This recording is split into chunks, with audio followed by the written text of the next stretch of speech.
Here at MCBC, we've been talking about the purpose of Christmas.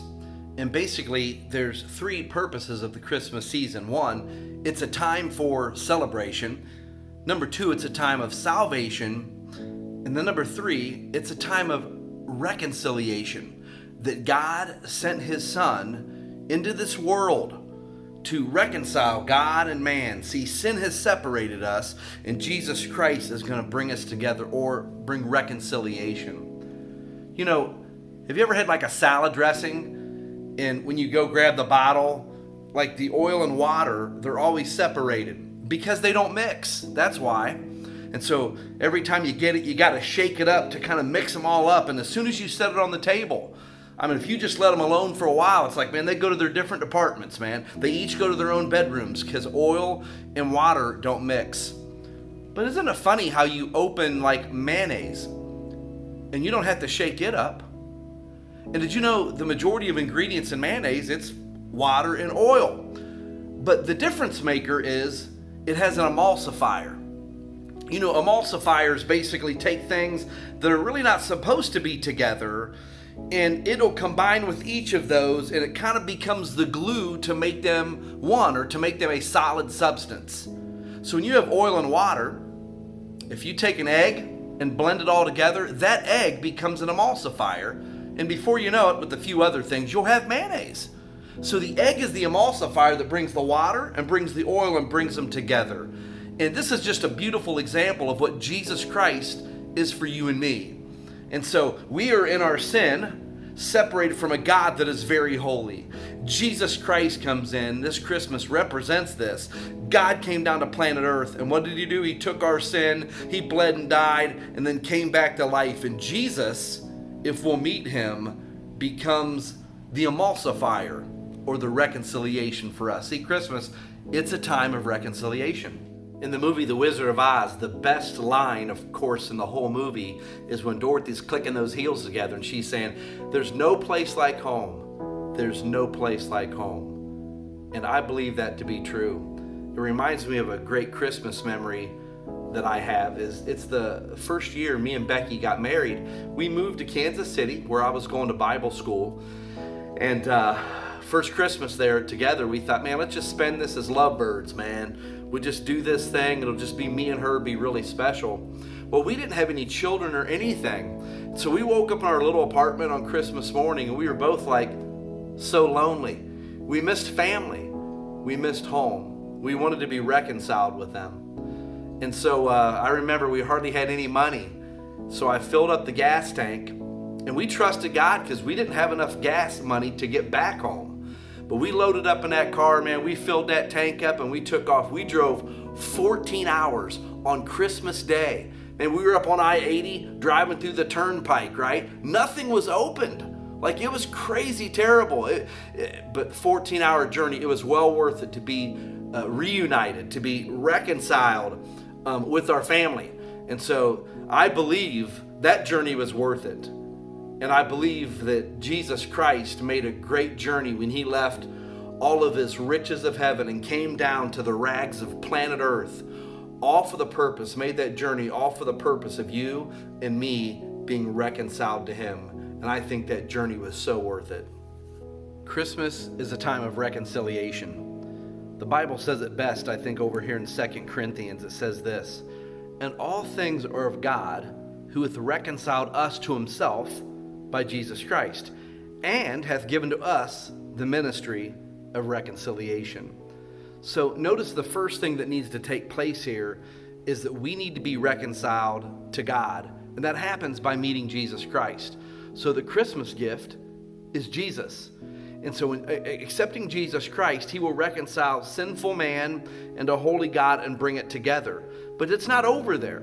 Because then next it says, "Then he hath given to us the ministry of reconciliation." Now the purpose of Christmas really comes full circle. Because see, first of all, Jesus Christ came to die to bring us to God, right? Reconciliation. Jesus is the mediator. But then we have the great purpose in life. We have a real direction now. We spend the rest of our lives reconciling other people to God. And then also, I believe we can reconcile other people to each other. See, to me, it's like God has called us to be like braces. I remember when Bethany was small, she had some messed up teeth, and so we had to get her some braces. You know, braces are like if they got crooked teeth, or if there's teeth just that need brought together. And that's exactly what we needed to do with her. And so see, braces, when she got them, they were uncomfortable. There's times eating foods would be difficult. Like sometimes when they would tighten them, they would cause her a lot of pain. But you know, they were for a purpose. They were actually bringing her teeth together. And so as Christians, being God's braces, or having this ministry or this word of reconciliation, it's difficult. Sometimes it brings some pain. Sometimes it's uncomfortable. But we need to do our job, and that is to bring sinful man to a holy God. We're like braces. We also need to bring people when there's strife and conflict between other people. You know what we do? God can use us to reconcile those relationships, to bring them back together. So this Christmas, one of the great purposes of Christmas, full circles, yes, it's a time of celebration. Christmas is a time of salvation, but it's a time of reconciliation. First, we get reconciled to God, and then second of all, we get to reconcile other people to God.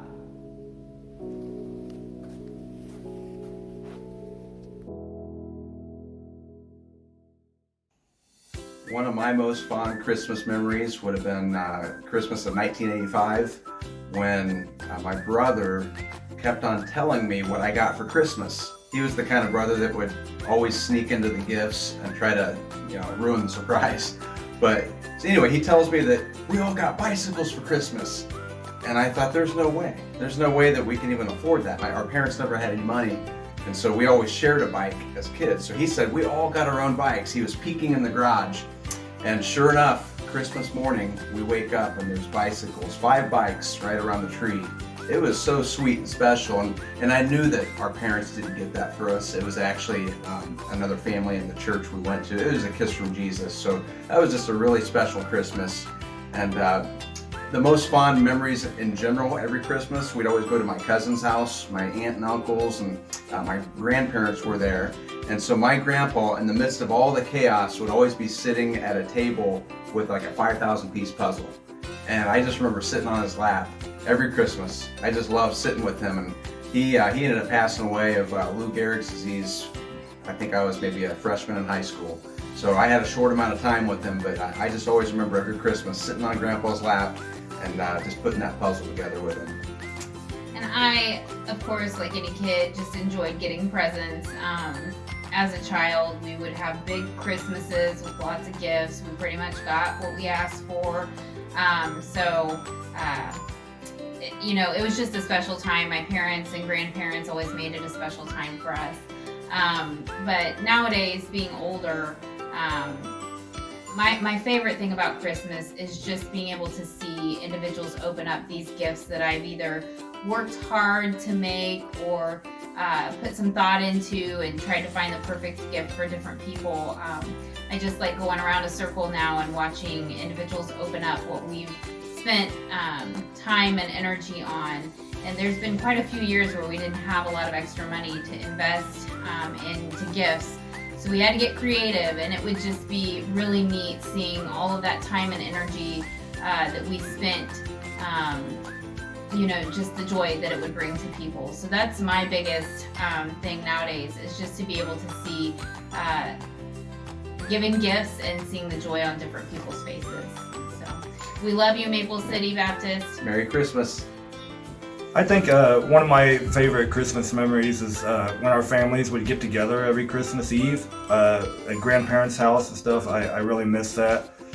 We always came together, aunts, uncles, all the kids that are grandparents, and then later that night I would go with my aunts to the Christmas Eve service to listen to the choir sing hymns. So that's what I miss the most. Now the grandparents have passed on stuff, that's kind of something that we don't do anymore. So I would have to say my favorite Christmas memory is getting up Christmas morning knowing, what we're going to go downstairs and find underneath the tree. My mom always worked so hard to make sure that there was tons of gifts, but I remember one year my mom saved up and put the Nintendo on layaway the year that it came out, and going downstairs and my brother and I opening it and just being so excited because we had the new Nintendo and could play Super Mario. So it was definitely a very sweet memory. Merry Christmas. Merry Christmas, MCBC.